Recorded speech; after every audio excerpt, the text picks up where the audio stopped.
SSC 26 তোমাদের botany প্রথম পত্রের পরীক্ষা কিন্তু হয়ে গেল। তো সিকিউ বলো এমসিকিউ বলো দুটা মোটামুটি সহজা ছিল। যারা একটু পড়ালেখা করছো তারা কিন্তু সবগুলাই অ্যান্সার করতে পারবা ইনশাল্লাহ। তো এর আগের ভিডিওটাতে আমি এমসিকিউ এর সমাধান দিয়েছিলাম। আজকের এই ভিডিওটাতে আমি মেইনলি সিকিউ অংশের যে গ ঘ আছে সেই গ ঘ নিয়ে কথা বলবো এবং গ ঘ এর সমাধানটা দিব এবং এমনভাবে সমাধান দিব না যে সবকিছু লিখে দিচ্ছি, জাস্ট আমি দেখাই দিব যে কিভাবে অ্যান্সার করতে হবে বা মুখে বলে দিব, কারণ তোমাদের পরীক্ষা তো শেষ, এটা আর তোমার কোনো কাজেও লাগবে না। তো যারা একটু টেনশনে আছো যে তোমরা তোমাদের অ্যান্সারটা সঠিকভাবে হয়েছে কিনা, তাদের জন্য জাস্ট আমি এই গ ঘয়ের যে অংশগুলো লিখতে হবে বা বইয়ের কোন জায়গা থেকে প্রশ্নটা করেছে বা বইয়ের কোন অংশগুলো লিখলে তুমি আসলে ভালো মার্ক পাবা সেই বিষয়টা নিয়ে আলোচনা করব। ঠিক আছে? তো তোমার যদি একটু খারাপও হয়ে থাকে আমি বলবো যে এখন টেনশনটা বাদ দাও, একদিন পরে যেহেতু আবার জুওলজি পরীক্ষা, জুওলজি টেনশনটা করো। ঠিক আছে? তো এই ভিডিওটা আমি যত তাড়াতাড়ি সম্ভব খুব অল্প সময়ের মধ্যে শেষ করার চেষ্টা করব। প্রথম কোশ্চেনটা যেটা করেছে, উদ্দীপকটাই ফার্স্টে পড়ি। দ্যুতিময় তামাক গাছ হলো একটি শোভাবর্ধক জিএম উদ্ভিদ। তাহলে দ্যুতিময় তামাক গাছের কথা বলছে। তো এই দ্যুতিময় তামাক গাছ কিভাবে তৈরি করা হয়? তৈরি করা হয় হচ্ছে এই যে জোনাকি পোকার লুসিফেরিন এনজাইম। জোনাকি পোকার কি আলো জ্বলে না? এখন ওই যে আলো জ্বলার জন্য যে জিনটা দায়ী, সে জিনটা নিয়ে যদি তামাক গাছের মধ্যে দেয়া হয় তাহলে কি হবে? তামাক গাছের পাতাতেও আলো জ্বলবে, তাই কি না? আচ্ছা, তাহলে নিয়ন্ত্রণকারী জিন প্রবেশ করিয়ে এ ধরনের জিএম উদ্ভিদ তৈরি করা হয়। এখন গ নাম্বার প্রশ্নটা ওই উদ্দীপকটা দিয়ে করছে, বলছে উদ্দীপকে শোভাবর্ধনকারী উদ্ভিদ তৈরির প্রক্রিয়া চিহ্নিত চিত্রে দেখাও। তো আমার মনে হয় যে 11 অধ্যায় যারা পড়ছো এই চিত্রটা পড়ো নাই এমন কেউ নাই আমার মনে হয় যে, ঠিক আছে? কারণ এই অধ্যায় থেকে টপিক হচ্ছে দুইটা, একটা হচ্ছে টিস্যু কালচার আর একটা হচ্ছে যে জিএম ফসল তৈরি করার জন্য যে প্রক্রিয়াটা বা যে চিত্রটা। তো আমি একটু দেখাই দিই কোন চিত্রটা তোমার আগাইতে হবে। কোন চিত্রটা তোমার আগাইতে হবে ভাইয়া সেটা আমি একটু দেখাই।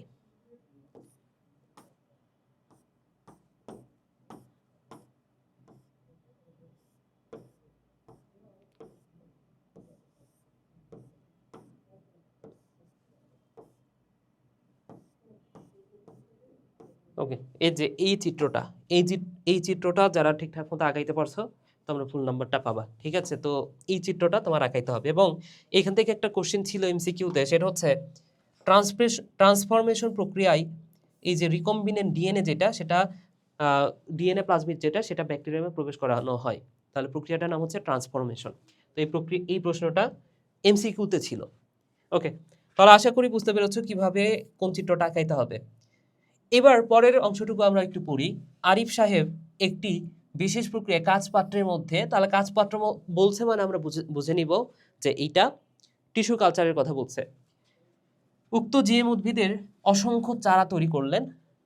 তাহলে আরিফ সাহেবের অনুসৃত বিশেষ প্রক্রিয়াটি প্রয়োগে বাংলাদেশের প্রেক্ষিতে ব্যাখ্যা করতে বলছে। তো প্রক্রিয়াটা কি? প্রক্রিয়াটা হচ্ছে টিস্যু কালচার। ফার্স্টে তুমি ব্যাখ্যা করবা যে টিস্যু কালচার কিভাবে করা হয় বা টিস্যু কালচার আসলে কি, সেই বিষয়টা প্রথম প্যারাতে তুমি উল্লেখ করবা যে টিস্যু কালচার হচ্ছে কাঁচ পাত্রের মাধ্যমে উদ্ভিদের সংখ্যা বৃদ্ধি প্রক্রিয়া বা উদ্ভিদ ক্লোন করার প্রক্রিয়া। এর মাধ্যমে কি করা হয়? এর মাধ্যমে বিলুপ্ত প্রায় যে উদ্ভিদগুলো আছে সেগুলোকে টিকিয়ে রাখা যায় এবং এই প্রক্রিয়ায় উদ্ভিদের খুবই ছোট্ট একটা টিস্যু ব্যবহার করে বা উদ্ভিদের খুবই ছোট্ট একটা অংশ ব্যবহার করে অসংখ্য চারা তৈরি করা সম্ভব। ঠিক আছে? এখানে হচ্ছে বীজ বা অন্য কিছু না হলেও চলে। কি হয়? ধরে নাও যে একটা পাতার ছোট্ট একটা অংশ, সেটা ব্যবহার করে তুমি অনেক অনেক চারা তৈরি করবা। এটা হচ্ছে টিস্যু কালচার। এবং বাংলাদেশে এটা কিভাবে প্রয়োগ করা যায়? বাংলাদেশে ব্যবসায়িক উদ্দেশ্যে এটা প্রয়োগ করা যায়। যেমন চন্দ্রমল্লিকা বা ফুলের যে গাছগুলো আছে, এখন ফুলের গাছ যদি বীজ থেকে তুমি করতে চাও, বীজ থেকে যদি তৈরি করতে চাও, সেটাতে কি সময় বেশি লাগবে। কিন্তু তুমি যদি টিস্যু কালচারের মাধ্যমে করতে চাও সেই ক্ষেত্রে কিন্তু খুব অল্প সময়ে অনেক বেশি চারা তৈরি করা সম্ভব হবে এবং সেটা লাভজনক উপায়ে ব্যবসার ক্ষেত্রে ব্যবহার করা যাবে। এছাড়াও বিলুপ্ত প্রায় উদ্ভিদ যেগুলো আছে, যেমন বাংলাদেশের ঢাকা বিশ্ববিদ্যালয়ে একটা উদ্ভিদ ছিল তালিপাম। তালিপাম এটা বাংলাদেশের এন্ডেমিক, বাংলাদেশে পৃথিবীতে একটা মাত্র আছে, সেটা হচ্ছে বাংলাদেশে ঢাকা বিশ্ববিদ্যালয়ে ছিল। এখন হয়তোবা সেটার বীজের মাধ্যমে আরো কয়েকটা গাছ হয়েছে, বাংলাদেশের বিভিন্ন জায়গাতে আছে এখন। ঠিক আছে? কিন্তু এই গাছের সমস্যা হচ্ছে, তালিপাম গাছের সমস্যা হচ্ছে যে এটা প্রায় 100 বছর পর পর একবার বীজ দেয়, দিয়ে মারা যায়। মনোসমিক উদ্ভিদ বলা হয়। ঠিক আছে? এখন এই উদ্ভিদটাকে তুমি যদি বাঁচাতে চাও কি করতে হবে? টিস্যু কালচারের মাধ্যমে তুমি বাঁচাতে পারবা, তাই কি না? এছাড়াও আরো যে বিলুপ্ত প্রায় উদ্ভিদগুলো আছে সেগুলো তো কেউ তুমি বাঁচাতে পারবা। তো টিস্যু কালচারের গুরুত্ব থেকে তুমি এই প্রশ্নের অ্যান্সারটা সহজেই দিতে পারবা। টিস্যু কালচারের মাধ্যমে কি কি করা যাইতে পারে, আমরা একটু সেই টপিকটাতে একটু দেখি।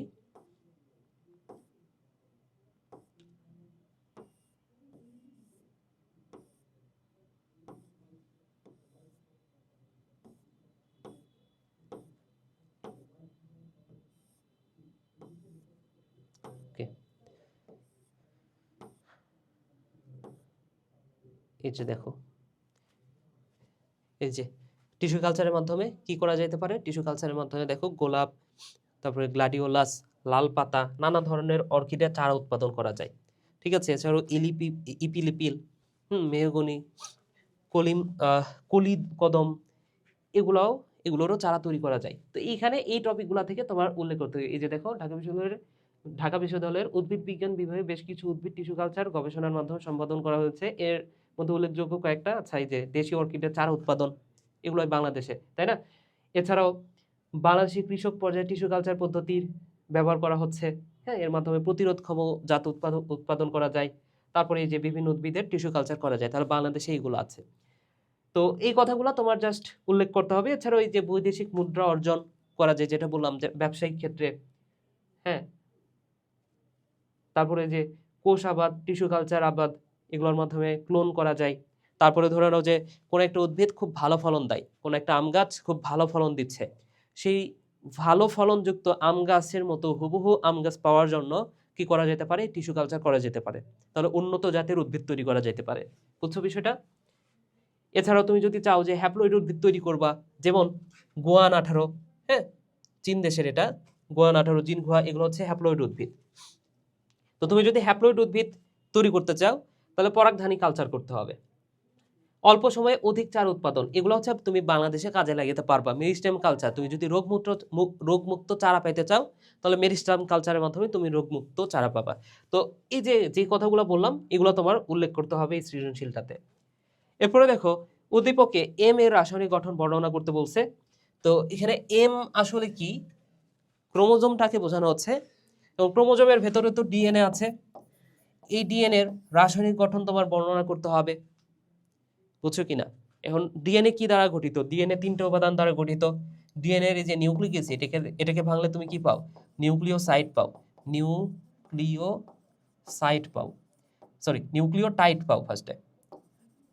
এই নিউক্লিওটাইডকে ভাঙলে আরো 2টা উপাদান, একটা হচ্ছে নিউক্লিওসাইড,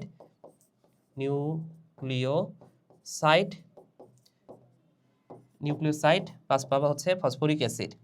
এই নিউক্লিওসাইডকে ভাঙলে আরো 2টা উপাদান, একটা হচ্ছে এস আর একটা হচ্ছে এন, এই 2টা উপাদান পাবা।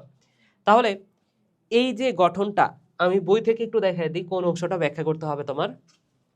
ডিএনএ এর যে গঠন, একদম প্রথম অধ্যায়ে চলে যাই। ডিএনএ এর যে গঠনটা আছে সেটা তোমার ব্যাখ্যা করতে হবে।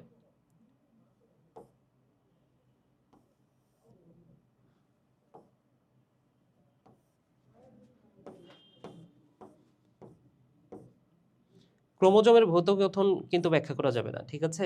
ক্রোমোজোমের যে গঠনটা ওখানে, এই যে ক্রোমোজোমের রাসায়নিক গঠন, এটাও তুমি দেখাইতে পারো। তো ক্রোমোজোমের রাসায়নিক গঠন তুমি এইটাও দেখাইতে পারো, যে ক্রোমোজোমের রাসায়নিক গঠনের মধ্যে কি আছে? নিউক্লিক অ্যাসিড আছে, যেমন ডিএনএ আরএনএ হতে পারে, তো ডিএনএটাই হবে আর কি। তাহলে নিউক্লিক অ্যাসিড হচ্ছে ডিএনএ। এছাড়াও প্রোটিন আছে। প্রোটিন কি? হিস্টোন প্রোটিন আছে, নন হিস্টোন প্রোটিন আছে, ঠিক আছে? তো হিস্টোন প্রোটিন ক্রোমোজোমের গাঠনিক হিস্টোন প্রোটিন হচ্ছে এই যে 4 ধরনের দেখানো আছে, H1 2 3 4, এবং নন হিস্টোন প্রোটিন এটা প্রায় 500 ধরনের। আর ধাতব বিভিন্ন আয়ন আছে, যেমন ক্যালসিয়াম আয়ন, আয়রন আছে। এছাড়াও এনজাইম হচ্ছে ডিএনএ পলিমারেজ, আরএনএ পলিমারেজ এবং নিউক্লিওসাইড ট্রাইফাটেজ, এই এনজাইমগুলো আছে। তো তুমি চাইলে ক্রোমোজোমের রাসায়নিক গঠন এটা তুমি দেখাতে পারো, অথবা ডিএনএ এর গঠনটাও তুমি দেখাই দিতে পারো, অথবা দুইটা একসাথে দেখাইতে পারবা, ঠিক আছে? তাহলে এই যে নিউক্লিক অ্যাসিড, এখানে গেলেই ডিএনএ এর গঠনটা তুমি পাবা।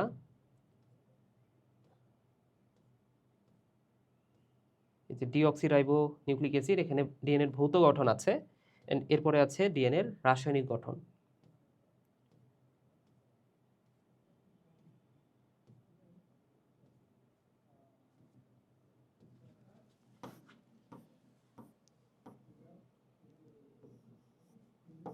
আচ্ছা এখানে কোথাও আছে, বুঝছো? এই যে দেখো ডিএনএ এর রাসায়নিক গঠন, তুমি চাইলে এই বিষয়টা ব্যাখ্যা করতে পারো যে একটা ডিএনএ এর মধ্যে কি থাকে, নাইট্রোজেন বেস থাকে, তারপরে হচ্ছে তারপরে কি থাকে, সুগার থাকে, 5 কার্বন বিশিষ্ট শর্করা, ফসফরিক অ্যাসিড থাকে। এই সব কিছু ব্যাখ্যা করার পরে তুমি ক্রোমোজোমের ওই যে রাসায়নিক গঠন সেটাও দেখাই দিতে পারো যে এখানে কি থাকে, ধাতব আয়ন থাকে, বিভিন্ন ধরনের এনজাইম থাকে, এনজাইমগুলোর মধ্যে আরএনএ পলিমারেজ, ডিএনএ পলিমারেজ আছে। এছাড়াও এছাড়াও প্রোটিন থাকে, প্রোটিন দুই ধরনের, histone protein and non histone protein. Non histone protein 500 ধরনের প্রায় নন হিস্টোন প্রোটিন থাকে। তো এই বিষয়গুলোও তুমি ব্যাখ্যা করতে পারো। তো ডিএনএর গঠনটার পাশাপাশি আমি বলবো যে ওইটাও ব্যাখ্যা করো, ঠিক আছে? তাহলে এখানে যেহেতু ক্রোমোজোমটাকে দেখানো হয়েছে, সরাসরি ডিএনএটাকে দেখানো নাই, তো তুমি চাইলে ডিএনএটাকে ব্যাখ্যা করবা পাশাপাশি, কারণ ডিএনএ দ্বারাই তো গঠিত ক্রোমোজোম, তাই না? আবার ডিএনএর সাথে হিস্টোন প্রোটিনটাও কিন্তু থাকে, ডিএনএর সাথে হিস্টোন প্রোটিন থাকে, ডিএনএ প্লাস হিস্টোন। এই ডিএনএ প্লাস হিস্টোন মিলে কিন্তু নিউক্লিওজোম তৈরি হয়, নিউক্লিওজোম, ঠিক আছে? তাহলে এই ডিএনএর গঠনের পাশাপাশি এই হিস্টোন যুক্ত হয়ে যে নিউক্লিওজোমটা তৈরি হয় এবং এভাবে পুরো একটা ক্রোমাটিনটা ক্রোমোজোমে পরিণত হয়, এই বিষয়টা তুমি হচ্ছে দেখাবা এখানে। ওকে, আচ্ছা, উদ্দীপকে বিভাজন প্রক্রিয়ার গুরুত্ব লিখতে বলছে। তো এই বিভাজন প্রক্রিয়াটাকে বলা হচ্ছে মাইটোসিস কোষ বিভাজন প্রক্রিয়া, এবং মাইটোসিস কোষ বিভাজন প্রক্রিয়ার গুরুত্ব হচ্ছে, এভাবে একটা ছন্দ দিয়ে পড়াইছিলাম, দেব, জনি, নিপুর, ক্ষতিগুলো ক্রোড় টাকা, টাকা। তাহলে এগুলো হচ্ছে মাইটোসিসের গুরুত্ব। দেহ গঠন, বংশবৃদ্ধি, জননাঙ্গ সৃষ্টি, হ্যাঁ, অথবা জনন কোষের সংখ্যা বৃদ্ধি, নির্দিষ্ট আকার রক্ষা, তারপরে নিউক্লিয়াস ও সাইটোপ্লাজমের সমতা রক্ষা, পুনরুৎপাদন, ক্ষতস্থান পূরণ, গ্যামেট সৃষ্টি না, গুণগত বৈশিষ্ট্যের ধারাবাহিকতা রক্ষা, ক্রোমোজোমের সমতা রক্ষা, টতে টিউমার, ক্যান্সার, হ্যাঁ, অনিয়ন্ত্রিত মাইটোসিসের ফলে টিউমার, ক্যান্সার হয়। তাহলে এগুলো হচ্ছে মাইটোসিসের গুরুত্ব। ওকে, তো এই গুরুত্বগুলা তোমার দেখাই দিতে হবে। পরের প্রশ্নটাতে যাই, উদ্দীপকে এম প্রক্রিয়াটা বর্ণনা করতে বলছে। তো এম প্রক্রিয়াটা আসলে কি দেখো, এখানে ডিএনএ থেকে এমআরএনএ তৈরি হচ্ছে, তাহলে এই প্রক্রিয়াটার নাম হচ্ছে ট্রান্সক্রিপশন।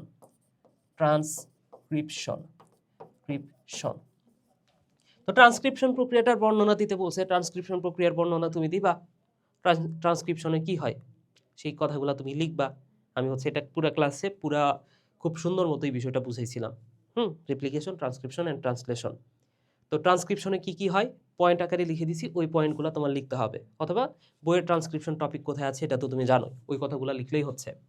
উদ্দীপকে এম ও এন প্রক্রিয়ার মধ্যে তুলনা করো, ট্রান্সক্রিপশন এন্ড ট্রান্সলেশনের মধ্যে পার্থক্যর কথা বলছে, তো পার্থক্যটা তোমার লিখতে হবে, ঠিক আছে?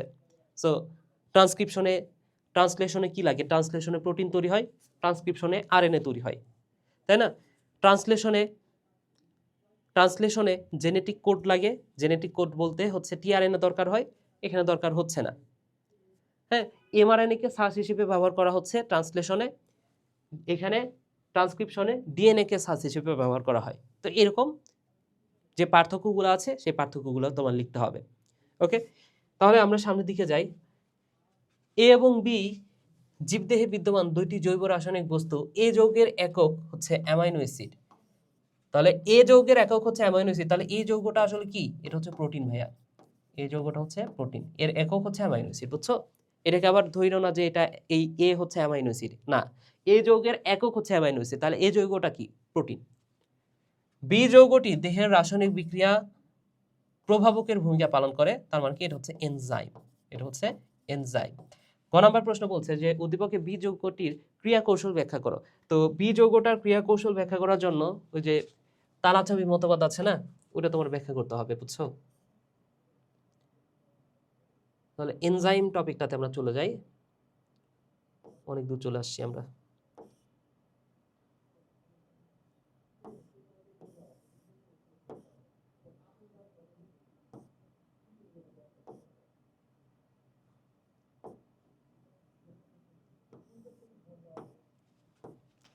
ওকে,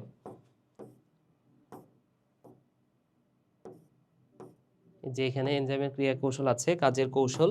সো তালাচাবি মতবাদ, অ্যান্ড আবেশীয় উপযুক্ততা মতবাদ। তাহলে এনজাইমের ক্রিয়া কৌশল এইখানে এই যে এই চিত্রটা তুমি দিয়ে দিতে পারো, হ্যাঁ, যে এনজাইম কি করতেছে, সাবস্ট্রেটকে ভেঙে, বিক্রিয়ককে ভেঙে উৎপাদ তৈরি করতেছে, প্রোডাক্ট তৈরি করতেছে, সাবস্ট্রেটকে ভেঙে কি তৈরি করে, প্রোডাক্ট তৈরি করে। তো এই চিত্রটা সহ তালাচবি মতবাদ এবং আবেশীয় উপযুক্ততা মতবাদ যেটা সেটা দিয়ে দিবা, ঠিক আছে? তাহলে যারা হচ্ছে তালাচাবি মতবাদ এবং আবেশীয় উপযুক্ততা মতবাদ দিছ তাদেরটা ঠিক আছে। তাহলে এটা হচ্ছে এনজাইমের ক্রিয়া কৌশল। বলছে জীবদেহে উদ্দীপকের এ যৌগের গুরুত্ব বিশ্লেষণ করো। এ যৌগের গুরুত্ব কি জানো? এ যৌগটা হচ্ছে প্রোটিন। তো আমাদের এই যে চুল, এটা হচ্ছে প্রোটিন।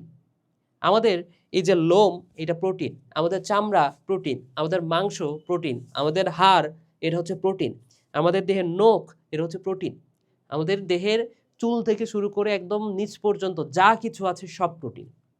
তাহলে জীবদেহে আর কি গুরুত্ব লিখবো ভাই? এর চেয়ে বড় গুরুত্ব কি? আমাদের দেহের যা কিছু আছে সবই প্রোটিন। প্রোটিনকে বলা হয় জীবনের ভাষা। তো এই কথাগুলাই তোমার লিখতে হবে এবং প্রোটিনের যে বৈশিষ্ট্যগুলো আছে সেগুলো তুমি এর মধ্যে উল্লেখ করতে পারো। তাহলে প্রোটিন টপিকটাতে তুমি যদি যাও,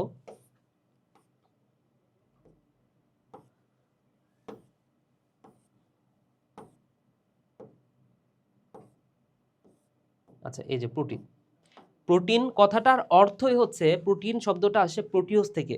প্রোটিন শব্দটার অর্থ হচ্ছে সবচেয়ে গুরুত্বপূর্ণ। প্রোটিন মানে কি ভাইয়া? প্রোটিন মানে সবচেয়ে গুরুত্বপূর্ণ। তার মানে কি বুঝতে পারতেছো? প্রোটিনের গুরুত্ব অপরিসীম। বুঝছো? তো প্রোটিনের গুরুত্ব লিখতে বলছে, কি লিখবা আসলে? এই যে দেখো এখান থেকে লিখতে হবে। তো প্রোটিন আমাদের দেহে গাঠনিক প্রোটিনগুলা কি করে?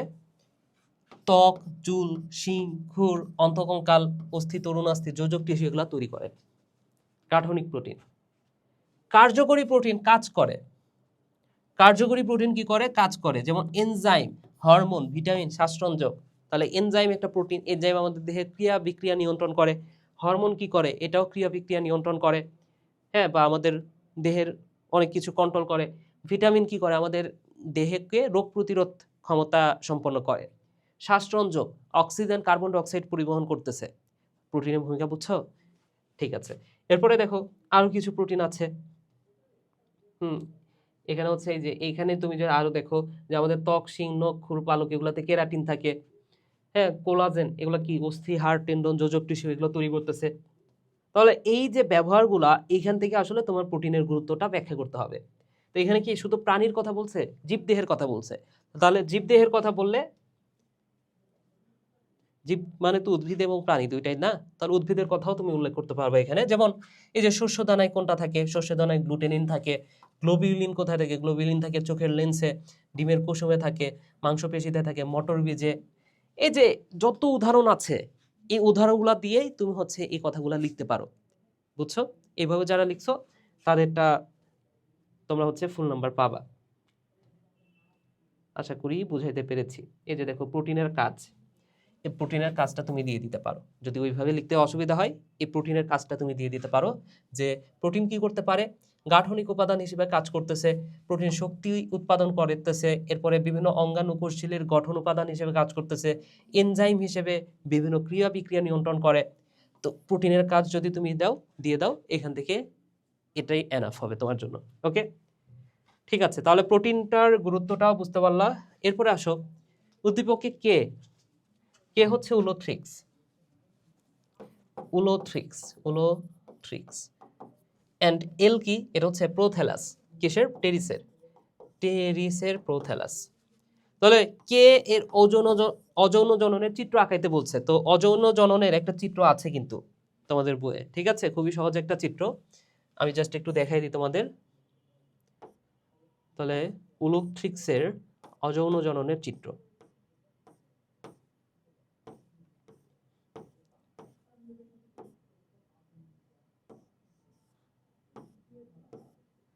এই চিত্রটা পরীক্ষায় আসে, হ্যাঁ, এটা হচ্ছে যৌন জননের চিত্র, এটা না, এই যে অযৌন জননের চিত্র। খুবই সিম্পল, জাস্ট কি করতে হবে? এই যে উলোথ্রিক্স আঁকাইতে তো পারো, নিচের এই জায়গাতে কোনো কোষ নাই, এটাকে বলা হচ্ছে হোল্ড ফাস্ট। বাকিগুলাই এরকম কোষ থাকে। এই কোষগুলোর মধ্যে যে কোনো একটা কোষ, সেটা স্পোরাঞ্জিয়াম হিসেবে কাজ করবে। সেটা কি ভাইয়া? সেটা হচ্ছে স্পোরাঞ্জিয়াম। এই যে জুস স্পোরাঞ্জিয়াম এটাকে বলা হচ্ছে। এবং এই জুস্পোরাঞ্জিয়াম থেকে জুস্পোর তৈরি হবে। কি তৈরি হবে? জুস্পোর। এই জুস্পোরগুলা এখান থেকে বের হয়ে আসবে, সেটা দেখাইতে হবে যে এই কোষটা ফেটে বের হয়ে আসলো জুস্পোরগুলা, এবং সেটা অঙ্কুরোদ্গম করবে। অঙ্কুরোদ্গম করে এইরকম একটা গঠন তৈরি করে নতুন একটা ফিলামেন্ট তৈরি করবে। খুবই সিম্পল ভাই, আর কিচ্ছু নাই। জাস্ট তোমার দেখাইতে হবে যে এই একটা উলোথ্রিক্স, এর মধ্যে একটা কোষ যেখানে জুস্পোর তৈরি হবে, জুস্পোর ফেটে বের হয়ে অঙ্কুরোদ্গমের মাধ্যমে নতুন একটা জুস্পোর তৈরি, একটা হচ্ছে উলোথ্রিক্স তৈরি হবে। শেষ। এই চিত্রটা যারা আঁকাইছো তাদেরটা ঠিক আছে। উদ্দীপকের জীব দুইটির মধ্যে কোনটা উন্নত? টেরিস অবশ্যই উন্নত। উলোথ্রিক্সের বৈশিষ্ট্য লিখবা, টেরিসের বৈশিষ্ট্য লিখবা, দেখবে যে টেরিস উন্নত। টেরিস হচ্ছে ডিপ্লয়েড উদ্ভিদ, ঠিক আছে। এরপরে ওটা ভ্রূণ তৈরি করে, বন্ধ্যাকোষের আবরণ দ্বারা আবৃত মনে থাকে, তাই না? উলোথ্রিক্সের তো থাকে না। ওকে, এরপরে দেখো 6 নম্বর যে প্রশ্ন, উদ্ভিদ নমুনা 1 এন্ড উদ্ভিদ নমুনা 2।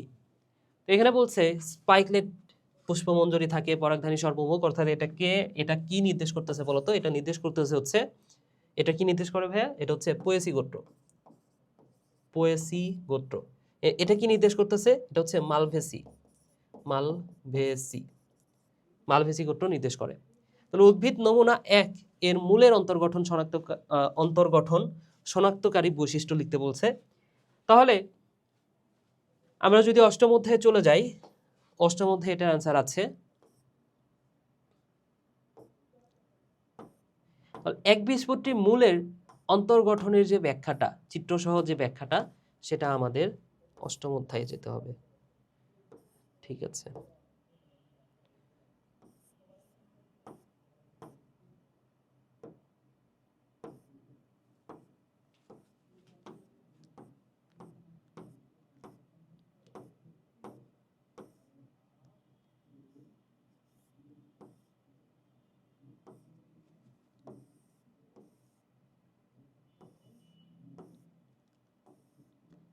ওকে, সো একবীজপত্রী মূল, রাইট? এটা একবীজপত্রী কাণ্ড,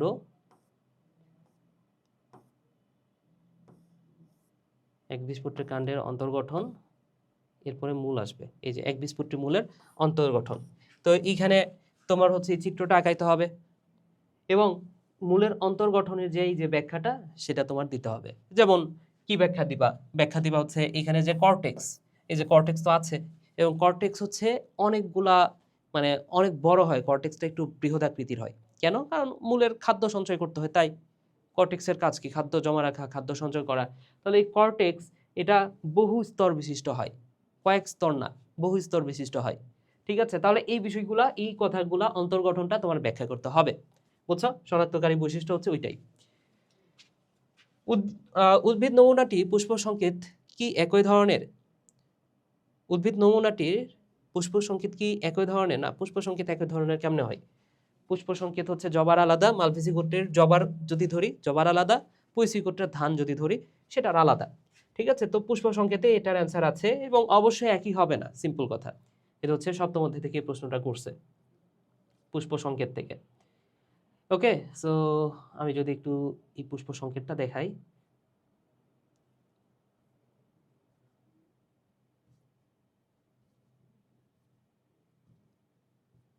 ওকে, সপ্তম অধ্যায়ে আমরা যাই। হ্যাঁ,